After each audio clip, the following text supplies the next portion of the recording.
My wife swears she'd be totally cool if an adult kid from my pre-marriage days showed up out of nowhere, but I know her better than that. So I need a fake kid to piss her off. Help. My wife and I were watching Elf together, and we got to the part where Buddy's biological father, played by James Caan, tells his wife, Mary Steenburgen, about Buddy.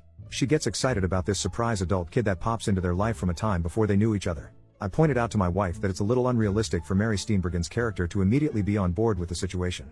I then commented that if this happened to us, she would probably be mad at me, even if I genuinely had no idea the child existed and it had happened before we met. She totally denies it, but I know my wife. We're in our early 40s and have been married 10 years, together for 12. So, I need a 20-year-oldish kid to knock on the door and tell me they're my kid and that they just wanted to meet me. Gotta be convincing and really talk about how your mom and I were once really happy before she died of something tragic. Dealer's choice. Job pays $100. Gender, race, etc. don't matter so long as you can pass for early 20s. Shouldn't take more than an hour of conversation, then you get a call or something and have to leave. Want to do this soon after the new year. You come up with the backstory, and I'll play along. I'll give you a little info up front after you take the job. Edit. Holy cow, I have several interested potential fake offspring. I am no longer taking applications. Did not expect so many willing people. I'll post the winning candidate in the coming days. Edit 2. It looks like I not only have a potential fake kid, but the kid could actually pass as genetically me. I will post an update post after in the first week of January, hopefully not from a shelter. Update, 2.5 weeks later. First off, I am still married and my wife thoroughly enjoyed the prank. I didn't even have to sleep on the couch. So, to the very dramatic naysayers, one of which compared my prank to spousal abuse, several diagnosed me with a number of mental illnesses and at least as many said I was childish and cruel. To you I say, you're probably right, however. Nah boo-boo, stick your head in doo-doo. We've been married a decade. We know each other well enough to know what's over the line and what's funny. That said, it was harder than I thought to secure a fake child. Sure, I had a large number of interested parties and even a couple fabulous candidates, one of which actually looked enough like me that I started wondering if one of you got to my wife and were pulling the ultimate Uno reverse card on my prank. Unfortunately, interested and committed are two very different things. Multiple potential sons and daughters made it to the planning stage and found one reason or another to bail out. Let me be clear, I do not blame these folks at all. I don't think I'd have the courage to send the first DM, let alone actually go through with the prank orchestrated by a complete stranger. But I did find a suitable actor with the courage to come through and I still think it was money well spent. So here's a synopsis of how it played out. No, there's not a video. Saturday afternoon, my doorbell rang.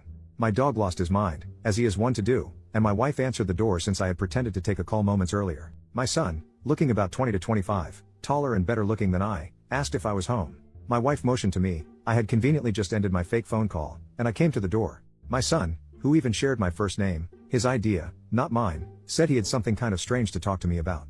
I asked if he wanted to come in, which literally almost blew the whole thing because I would sooner saw off my own foot than to invite people in my house, but my wife didn't think much of it. We came to the living room. I offered him a drink, but he declined. My son is an excellent actor, by the way. He would later say it was the anxiety of the situation and not wanting to mess up that made his nervous demeanor so convincing. This is from memory, but it's pretty much everything. I'll let my son chime in with details should he feel like outing himself. Do you remember, old ex-girlfriend I mentioned at least once in my 10-year marriage in front of my wife? Yeah? That's my mother. It was my wife who reacted first with "Oh, no way."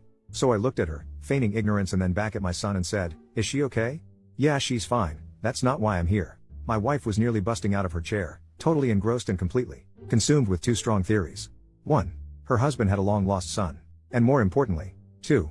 Her husband hasn't figured out yet that he has a long-lost son. So I say, out with it, kid, what's going on? I'm 22 years old. My wife's eyes essentially bugged out of her head, having now confirmed her theories in her mind. She looks at me, seemingly annoyed that I hadn't put these obvious puzzle pieces together and interrupts my fake kid. I nearly laughed, but I held it together. "I think he's telling you that he thinks you're his father." My acting is not so great, but I gave it a shot with "Wait, what?"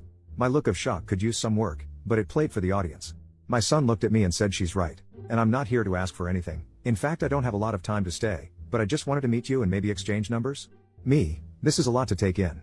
"I knew your mother a long time ago and she never said, I didn't know." Him, I'm paraphrasing, but this kid deserves an Oscar. "She never told you. She only told me on Christmas morning. She didn't say anything bad about you, just that it was over and she was already dating my dad when she found out she was pregnant with me." Me, wait, does your dad know? Him, of course. "And I've always known he wasn't my biological father. He's a great dad, but lately I've been wondering who my real father was, so I asked mom and she told me." Me, wow, I freely admit, I had the easy part. My wife, not saying anything, just taking it all in. Not much else to tell in terms of the production. We exchanged numbers, then he got his own fake phone call reminding him he was late for something or other and I walked him out. The rest of the production was just my wife and I. I came back to the living room, doing my best bewildered act. We talked about it, covered things like paternity tests, etc., and it turns out, I was way wrong. My wife wasn't mad, miffed or even slightly annoyed. She was full on amazed, excited and entertained by the whole thing. I waited a few hours before I fessed up, but before I did, she kept saying how cool it was that I might have a son. And then when I told her it was all a bullcrap lie I made up to prove a point, she laughed. A lot. I can't decide what amused her more, the effort I put into the ruse or the fact that I ended up proving her right in the process. Here were a couple gems from wife after I told her the truth. Where the hell did you find that guy? I'm glad your son wasn't a serial killer. I might have been mad if he came here looking for money. Next time you can save $100 and just assume you're wrong. You know I'm going to get you back, right? That last one has me a little worried.